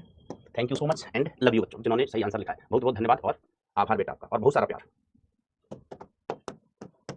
आइए तो देखो हमारे पास दो पॉइंट है, एक पॉइंट हमने लिया इधर x1, y1, दूसरा पॉइंट हमने यहाँ लिया, इसके निर्देशांक हमने बोल दिया x2, y2। अब बड़ी सिंपल सी चीज है कि हमें क्या ज्ञात करना है, अगर इस कोण को हम थीटा बोले, इस कोण को हम क्या बोले थीटा, तो हमें क्या निकालना है, m = tan थीटा हमको ज्ञात करना है। प्रवणता निकालनी मतलब हमको tan थीटा चाहिए, tan थीटा चाहिए, ठीक है बच्चों। तो देखो m = अपन क्या लिखेंगे, tan थीटा का मान कहां से निकालें, कोई तरीका, कोई सुझाव कुछ दिख रहा है आपको? तो मुझे तो कुछ समझ नहीं आ रहा कि हम यहाँ पर tan थीटा का मान निकालें कैसे, मुझे कुछ समझ नहीं आ रहा बेटा। आप मेरी सहायता करोगे क्या, आप मेरी सहायता करोगे क्या? ओके सर करेंगे सहायता। हमने कहा थैंक यू सो मच। तो आपने कहा कि मास्टर एक काम करो, ये वाली दूरी कितनी है y1, हमने कहा बिल्कुल सही है। इसके निर्देशांक कितने हैं, x1, y1, तो ये वाली दूरी y1, ये वाली दूरी x1, हमने कहा सही पकड़े हो। ये वाली दूरी y1, ये वाली दूरी कितनी दोस्तों x1, ठीक है। अब इसी प्रकार से इसके ये वाली वैल्यू कितनी भाई, ये वाली वैल्यू y2 होगी, है ना। y निर्देशांक मतलब आप घर से चलोगे, घर मतलब मूल बिंदु से चलोगे तो x अक्ष के अनुदिश, x अक्ष के अनुदिश, है ना, मिक्स ना हो जाए इसलिए मैं बना रहा हूं। x अक्ष के अनुदिश आपको कितना चलना पड़ेगा, x2, x अक्ष के अनुदिश बेटा आपको x2 दूरी चलनी पड़ेगी, है ना। इधर से तब घोड़े चल रहे तब x2, फिर इधर जाएंगे तब यहां पहुंच गए, ठीक है। तो यहां कितनी दूरी चली y2, तो हम इस बिंदु पर पहुंचे। हमें tan थीटा चाहिए कहीं से भी, तो देखो फिर मैं यहां एक त्रिभुज बना रहा हूं। अगर त्रिभुज में हमें लंब, आधार, कर्ण इत्यादि पता है तो हो सकता है कुछ काम बने। तो मैंने यहां से एक लंब गिराया, समझना, यहां से एक लंब गिराया तो ये बन गया बेटा एक त्रिभुज, समकोण त्रिभुज बन गया। ये वाला एंगल हो गया 90 डिग्री, 90 डिग्री। अब क्या इस समकोण त्रिभुज में, ये जो समकोण त्रिभुज हमें दिखाई दे रहा है, इस समकोण त्रिभुज में बेटा हमें ये लंबाई पता है, हाँ ना बोलो भाई, ये लंबाई पता है क्या, हमें ये वाली लंबाई पता है क्या, हमें ये वाली लंबाई पता है? तो आप कहेंगे यस मास्टर पता है। देखो यहाँ से यहाँ तक की लंबाई x2, यहाँ से यहाँ तक की लंबाई x1 है, तो ये जो लंबाई है बेटा ये हो जाएगी ये लंबाई x2 - x1। वेरी गुड बेटा, वेरी गुड। और इस लंबाई की वैल्यू कितनी हो जाएगी भैया, इसकी वैल्यू हो जाएगी y2 - y1, ये x2 - x1 और ये वाली लंबाई होगी y2 - y1। अब सर इससे फायदा क्या, फायदा क्या? तो फायदा हम आपसे पूछते हैं, ये वाला कोण बता सकते हो कितना होगा? फोटो से देख के जरा आप मुझे बताओ ये वाला कोण कितना होगा, जल्दी पल्ली, जल्दी पल्ली, फोटो से देख के बताओ ये वाला कोण कितना होगा। कुछ तो लोग कहेंगे थीटा ही होगा। अरे देखो 45 लिख रहे हो भैया, कुछ 90 लिख रहे हैं, तुम्हारी दुनिया कहाँ, कौन से भाई, कौन से ग्रह से आए हो यार, हमारे गोले पे लौट के आ जा भैया। 45 90 कहाँ से दिख रहा है, दूरियां दी हैं क्या बराबर बराबर। हमने ये थीटा माना था, ये थीटा माना है तो ये भी थीटा ही होगा। कुछ लोग इसको 90 कह रहे हैं, कुछ लोग क्या कह रहे हैं 90, गजब आदमी हो। ये कौन थीटा तो ये वाला कौन भी थीटा होगा, बेसिक ज्योमेट्री। हाँ अब तो बात क्लियर है भैया कि अगर ये कौन थीटा है तो ये वाला कौन भी थीटा होगा। अब इस त्रिभुज में देख लो बेटा, इस त्रिभुज में आपका जो त्रिभुज है ना, चमकीला चमकीला, मैं चमचमाते हुए दिखा देता हूं आपको, चमकीला चमकीला चमकीला चमकीला, ये वाला त्रिभुज को देखो, दो चमकीला, इस त्रिभुज पे ध्यान देना, ठीक है। इस त्रिभुज पे जो चमक रहा है, तो इस त्रिभुज में हमें कौन कौन सी भुजाएं पता है। तो इस त्रिभुज में बेटा हमें देखो ये कौन थीटा, ये कौन थीटा, तो आधार कितना होगा भैया इस त्रिभुज, आधार कितना होगा बेटा, आधार की वैल्यू हुई x2 - x1 और लंब की वैल्यू कितनी हुई बेटा, लंब की वैल्यू हुई y2 - y1। y2 minus y1। अब हम लिखेंगे स्लोप, स्लोप m बराबर क्या होता है, स्लोप m बराबर होता है tan थीटा, tan थीटा बराबर क्या होता है बेटा मेरे गांव में लंब बटे आधार, लंब बटे आधार, तो लंब का मान कितना है y2 माइनस y1, आधार का मान कितना है बेटा x2 minus x1, x2 minus x1। तो स्लोप m का मान कितना आ गया, दो बिंदुओं को ज्वाइन करने वाली रेखा की प्रवणता y2 minus y1 divided by x2 minus x1, x2 minus x1, बस ये याद रखना भाई, y2 minus y1 divided by x2 minus x1। और इस रेखा का अगर आपको समीकरण याद रखना है, कदाचित इस रेखा का समीकरण याद रखना, समीकरण लिखना है तो समीकरण बेटा आप याद रखेंगे, ठीक है। वैसे अपन निकाल भी सकते हैं, ठीक है, निकाल भी सकते हैं जरूरत पड़े तो, लेकिन हमें आवश्यकता नहीं है, ये आपको जरूरत पड़ेगी तो कभी गणित में जरूरत पड़े, ठीक है। आप कभी जिद करोगे कि नहीं सर निकालेगा तो हम बता दें कभी, लेकिन अभी हमें जितनी चीजों की जरूरत है उतनी चीजों का प्रूफ करेंगे, क्योंकि हमें अल्टीमेटली क्या पढ़नी है, फिजिक्स पढ़नी है। तो इस रेखा का जो समीकरण हो जाता है, इस समीकरण को अपन क्या कहते हैं, समीकरण, समीकरण। इस रेखा का बेटा जो समीकरण होता है वो होता है y minus y1 is equal to y2 minus y1 divided by x2 minus x1। कुछ बच्चे ऐसे भी होते हैं, उनसे कुछ भी पूछो सर हम ये बेटा हमें बता दें क्या, सर बता दो, जरूरत है नहीं है, देखो किस चीज की आपको जरूरत है हमें पता है, किस चीज की जरूरत है आपको ये हमको पता है, तो हमें कहां किस चीज का प्रूफ बताना है, कहां किसका प्रूफ नहीं बताना है, परेशान मत होना इसके लिए, जो बता रहे हैं वो याद रखना। तो ये समीकरण हो गया, दो बिंदु हैं x1, y1, दूसरा बिंदु x2, y2, उससे गुजरने वाली रेखा का समीकरण, ठीक है सर, ये उसकी प्रवणता है m। अभी हम पूछे सवाल में बेटा जोड़ना सिखा दें क्या आपको, जोड़ना सिखा दें, तो अभी बहुत सारे बच्चे आ जाएंगे हाँ सर सिखा दो जोड़ना सिखा दो, जैसे हमने कहा 3 + 8 ये जोड़ना सिखा दें, कसम कह रहा हूं कि बहुत सारे बच्चे अभी कह देंगे हाँ सर सिखा दो। देखो प्रैक्टिकल करके दिखा देता हूं, जो बच्चे चाहते हैं ना कि सर ये जोड़ना सिखा दो, जोड़ना सीखना चाहते हैं वो थम्स अप करना, जोड़ना सीखना चाहते हैं वो थम्स अप करना, और जो चाहते हैं कि नहीं सर ये हमें आता है जोड़ना, ये जोड़ना हमें आता है, तो वो थम्स डाउन करना, थम्स डाउन करना। हम तुम्हारी नस नस से वाकिफ हैं बेटा, नस नस से। पहला लेक्चर है तो क्या हुआ, तुम हो तो वही जो हम बचपन में थे, आज तुम विद्यार्थी हो, कभी हम विद्यार्थी हुआ करते थे, तो हमें अपनी हरकतें पता है, उसी से मिलती जुलती आपकी भी हरकतें हैं, तो हम आपकी हरकतों से वाकिफ हैं। देखो ये कह रहे हैं हम जानते हैं बेटा तुमको, तुम हमारे गांव में ही पले हो, हमारे गांव में बेटा पले बड़े हो तुम, ठीक है। चलो जिसको चाहिए कि मैं सिखा दूं तो बेटा पहले 3 लाइन खींच लेना, फिर 8 लाइन खींच लेना, और फिर उनको गिन लेना कितनी होगी, है ना, ऐसे जोड़ते हैं। चलो टाइम पास नहीं, चलो ये समीकरण होगा किससे, दो बिंदुओं से गुजरने वाली रेखा का, और प्रवणता अगर हमें ज्ञात करनी है तो दो बिंदुओं से गुजरने वाली रेखा की प्रवणता ये होगी, बहुत ही इंपॉर्टेंट चीजें होती हैं, बहुत ही काम आती है चीजें अपन को अच्छे सवालों में। तो अच्छा एक एग्जांपल, 11वीं क्लास का एक टॉपिक है उसका सवाल मैं दे रहा हूं, एग्जांपल कहां पर काम आता है या कहां पर काम आ सकता है। आप 12वीं क्लास में 11वीं क्लास पढ़ के आए होंगे, ज्यादातर बच्चे नहीं पढ़ के आए तो कोई बात नहीं, उसमें 11वीं क्लास का कोई यूज भी नहीं है, यूज किसका है, जो मैंने आपको सिखाया उसका। हमने कहा ये हमने एक अक्ष ली है, ये दूसरी अक्ष है। अब देखो फिजिक्स में जो सवाल अपन पढ़ते हैं ना वो हमेशा x y में नहीं होते हैं, x y में नहीं होते, अच्छा बदल जाते हैं, क्योंकि फिजिक्स में अपन क्या पढ़ते हैं, फिजिकल क्वांटिटीज, फिजिक्स में अपन क्या पढ़ते हैं बेटा, भौतिक राशियां पढ़ते हैं, क्या पढ़ते हैं बेटा, भौतिक राशियां, ठीक है। तो x y में ही हमेशा नहीं खेलते रहते, कभी y की जगह बल आ जाएगा, x की जगह विस्थापन आ जाएगा, कभी y की जगह कार्य आ जाएगा, x की जगह समय आ जाएगा, तो राशियां बदलती रहेंगी। जैसे हमने कहा हमने इस अक्ष पर लिया है बेटा दाब, क्या लिया बेटा दाब, इसको प्रदर्शित कर दिया p से, और इस अक्ष पर लिया v बोले तो आयतन, v बोले तो आयतन, ठीक है। आपका 11वीं क्लास में टॉपिक होता है ऊष्मागतिकी, कौन सी मां, ऊष्मागतिकी, ठीक है। अब यहाँ पर हमने 2 पॉइंट्स लिए, एक पॉइंट यहाँ पर लिया और दूसरा पॉइंट यहाँ लिया, ठीक है। इस पॉइंट के निर्देशांक, एक पॉइंट चलो यहाँ ले लेता हूँ और दूसरा पॉइंट हमने यहाँ लिया। इस पॉइंट के निर्देशांक है 2v0, p0, p0 बोले तो बेटा 0, v0 p0, v0 p0, ठीक है। इस पॉइंट के निर्देशांक v0, 2p0, v0, 2p0, ठीक है। तो हमें pv में, pv आरेख पर 2 बिंदु दिए गए हैं, एक बिंदु के निर्देशांक कितने हैं 2v0, p0, दूसरे बिंदु के निर्देशांक कितने v0, 2p0, ठीक है। तो इस प्रक्रम का समीकरण लिखिए, एक प्रक्रम जा रहा है बेटा, एक प्रक्रम जा रहा है यहाँ से यहाँ, ये प्रक्रम है, रेखीय प्रक्रम है, हमने कहा ये कोई प्रक्रम है AB, इसका समीकरण लिखिए। तो कब लिख पाओगे, तो जो प्रक्रम है AB, प्रक्रम AB है, वास्तव में ये 2 बिंदुओं से गुजरने वाली रेखा है। सवाल क्या है, सवाल है आपका प्रक्रम AB का समीकरण, प्रक्रम AB का समीकरण। अब हमें प्रक्रम AB का के बारे में पता है कि प्रक्रम AB एक बिंदु A से गुजर रहा है जिसके निर्देशांक पता है, और दूसरा बिंदु B से गुजर रहा है इसके निर्देशांक पता है। तो इस प्रक्रम का समीकरण लिखिए, कोशिश करो अगर हिम्मत है तो, जल्दी कोशिश करो। अति परवल है, देखो बिना लिखे, सरल रेखा नहीं दिख रही है तुमको बरखुरदार, A से B सरल रेखा है, A से B का जो प्रक्रम है वो आपको सरल रेखा दिया गया है, दिख रहा है, फोटो देखो, फोटो सरल रेखा भैया प्रक्रम, तो समीकरण भी सरल रेखा का ही आना चाहिए। अति परवलय कहां से आ गया, बरखुरदार। कोशिश करो, अब मैं सिखा रहा हूं कि जैसे बहुत सारे बच्चों को ऐसा लगता है, बिल्कुल बीइंग स्टूडेंट, अब विद्यार्थी हो, जब हम विद्यार्थी थे तो हमें भी ऐसा ही लग रहा था कि मास्टर क्या क्या सिखा रहा है, मास्टर पगला गया है, ठीक है। लेकिन बाद में पता चलता है कि अच्छा मास्टर ने सिखाया था, तब हम सोच रहे थे मास्टर पगला गया है, अब जरूरत पड़ रही है इसकी, अब हमें इसकी जरूरत पड़ रही है, तो तुम्हें ऐसा लगेगा कि तुम पगला गए हो। या थर्मोडायनेमिक्स का कोई उपयोग नहीं है, बालक में थर्मोडायनेमिक्स वीक है हमारा, कोई उपयोग नहीं है थर्मोडायनेमिक्स का, हम तो बेसिक रेखा का समीकरण पूछ रहे हैं जो अभी मैंने लिखवाया है। तो देखो सूत्र हमारे पास है, सूत्र हमारे पास लिखा है ऊपर, तो देखो y की जगह क्या है, यहाँ देखना भैया, y की जगह क्या, या p किसकी जगह है, p किसकी जगह लिखा हुआ भैया, y की जगह, p किसकी जगह लिखा है, y की जगह, v किसकी जगह लिखा हुआ है, x की जगह, समझना, v किसकी जगह लिखा हुआ है, x की जगह, ठीक है। तो इस समीकरण को अपन क्या लिखेंगे, यहाँ y माइनस y1 था, तो हम लिखेंगे, हम क्या लिखेंगे बेटा इसको, p माइनस y1, समझना, y अक्ष पर क्या है, p है, x अक्ष पर क्या है, v है, तो y minus y1 is equal to y2 minus y1, y2 minus y1 upon x2 minus x1, ध्यान देना। और इसको हम लिख देते हैं, ये x माइनस x1 है, तो x किसकी जगह लिखा है, v की जगह, या v की जगह, v किसकी जगह लिखा है, v किसकी जगह लिखा है, x की जगह, तो इसकी जगह x लिखो। तो हमने क्या किया बेटा, x की जगह v लिख दिया, x की जगह लिख दिया v, ठीक है। अब ये जो पॉइंट दिए गए हैं, ठीक है, किसी भी एक पॉइंट को x1 y1 मान लो और एक को मान लो x2 y2, तो हम इसको मान लेते हैं x1 y1, इसको क्या मान लेते हैं बेटा, चलो ये हमारा x1 y1 है, ये x1 y1 है, ये हमने मान लिया x1 y1, और इस पॉइंट को हमने क्या मान लिया, ये वाला पॉइंट हमारा x2 y2। अब मान रखें देखो चीजें आसान रहती हैं तब तक तुम ध्यान कम लगाते हो, फिर चीजें अच्छी आ जाती है ना तो फिर परेशान हो जाते हो। क्यों? क्योंकि जब बेसिक कॉन्सेप्ट बता रहे होते हो कई बार बहुत सारे बच्चे ध्यान हटा लेते हैं, तो ध्यान नहीं हटाना है। चलिए अब मान लेते हैं बड़ी आसानी से, बड़े इत्मीनान से, p माइनस y1 का मान कितना है, किसी को भी, जैसे हमने इसको x1 y1 माना, ये x2 y2, दो पॉइंट है, तो y1 का मान कितना है मास्टर 2 p0 है, हमने कहा थैंक यू बेटा थैंक यू। अब हमने कहा y2 का मान कितना है, y2 का मान कितना है p0 है, y2 का मान p0 है, y1 का मान कितना है, y2 माइनस y1 है, इसका मान कितना है माइनस का 2 p0, ठीक है master, upon x2 minus x1, तो x2 का मान कितना है बेटा 2v0 और x1 का मान कितना है बेटा v0 है, ठीक है, ये इसका मान लिख दिया। इधर क्या बचा है v, और माइनस x1 का मान, x1 का मान कितना v0 है, x1 का मान कितना बेटा v0 है, ऐसे। तो अब हमारे पास समीकरण क्या बचा, p minus 2p0, 2p minus 2p0 is equal to, ऊपर बचेगा माइनस p0, नीचे बचेगा v0 is equal to v minus v0। ये हमें इस प्रकरण का समीकरण मिल गया। आप चाहो तो इसको और भी सिंप्लीफाई कर सकते हैं, लेकिन हमें समीकरण यहाँ प्राप्त हो गया।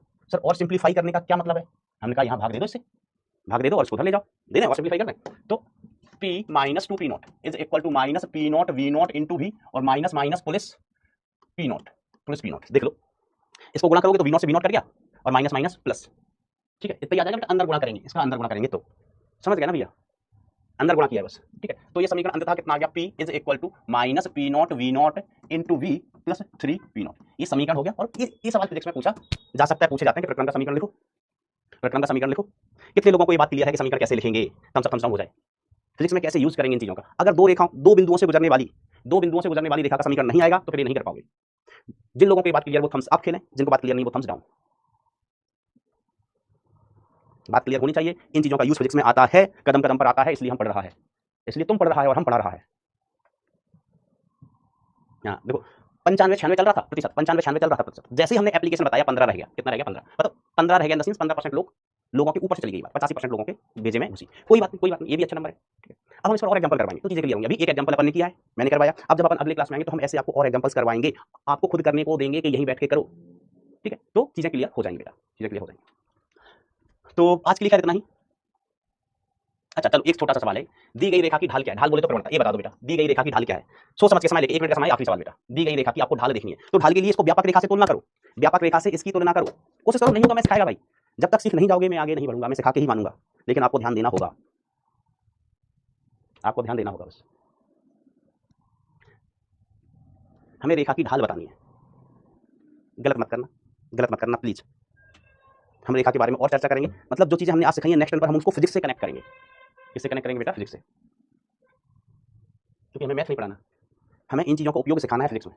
यही बच्चे गड़बड़ करते हैं, ऐसे बच्चे होते हैं ना, वो कहते हैं सर हमने क्लास में जो आपने पढ़ाया था वो समझ आ गया, लेकिन क्वेश्चन नहीं हो रहे, वो इसलिए कि जो हमने क्लास में सिखाया उसका एप्लीकेशन नहीं कर पाते हैं। वो एप्लीकेशन भी बेटा मैं क्लास में सिखाऊंगा, जैसे आज एक एग्जांपल दिया, 2-3 एग्जांपल और लेंगे कल तो क्लियर हो जाएंगे बेटा बातें। आओ तो देखो, हमको रेखा क्या दी गई है, y is equal to √3x + 2।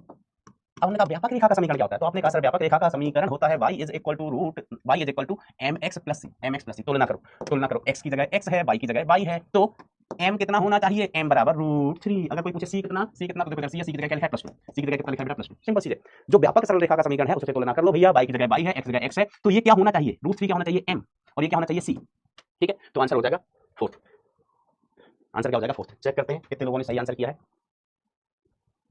87%। तो बेटा थोड़ा सा सिंसियर होकर पढ़ाई करना, जो लोग आंसर सही दे रहे हैं वो तो ठीक है, जिन्होंने जो गलत आंसर दिए हैं ये सीरियस प्रॉब्लम है बेटा, क्योंकि आप 11वीं क्लास में सारी चीजें पढ़े हुए होते हैं, सरल रेखा पढ़ा होता है, वृत्त पढ़ा होता है आपने, है ना, कॉनिक सेक्शन, शंकु परिच्छेद जिसमें परवलय होता है, अति परवलय होता है, दीर्घवृत्त होता है, ये सारी चीजें पढ़ी होती है, उसके बाद आप इसमें गलती कर रहे हैं तो ये थोड़ी चिंता की बात है, ठीक है। इस पर अपन और काम करेंगे। तो आज के लिए बेटा इतना ही, आज के लिए इतना ही, ठीक है। और जिन बच्चों ने ठीक से पढ़ा वो परेशान मत हो, ये जैसे ही बेसिक मैथ खत्म होगा फिर अपन चलेंगे 12th क्लास की ताजी फिजिक्स पर, और जो चीज ताजी होती है ना उसकी खुशबू ही लगाती है। तो अब आपकी बेटा नेक्स्ट क्लास भी है, मन लगा के दिल लगा के पढ़ाई करना बेटा। स्क्रीनशॉट लेने की जरूरत नहीं, कुछ बच्चे कह रहे हैं स्क्रीनशॉट लेने का टाइम दे दिया करो, बेटा आपको पूरा पीडीएफ जो मैंने पढ़ाया है वो ऐप पर मिल जाएगा, तो स्क्रीनशॉट लेने की जरूरत ना है, पूरी पीडीएफ मिलेगी आपको। स्क्रीनशॉट लोगे बेटा तो वो तो आगे पीछे हो जाएंगे, है ना, तो स्क्रीनशॉट मत लेना। कुछ बच्चे बोल रहे हैं होमवर्क वगैरह, बेटा होमवर्क के लिए अभी रुको, थोड़ा सा अपन पढ़ लें, टच में आ जाए, 2-4 लेक्चर हो जाए, फिर आपको होमवर्क भी देंगे, डीपीपीज भी मिलेंगे, लेकिन अभी अपन स्टार्ट कर रहे हैं, थोड़ा सा वेट करो। मुझे पता है कि जब बैच स्टार्ट होता है तो बच्चों के अंदर नई ऊर्जा, नई उमंग, नई उड़ान भरने की चाहत होती है, लेकिन बेटा सब्र रखो, सारी चीजें आपको मिलेंगी। तो मन लगा के दिल लगा के पढ़ाई करना बेटा, मन लगा के दिल लगा के पढ़ाई करते रहना। Thank you so much, tata bye bye, take care, love you all.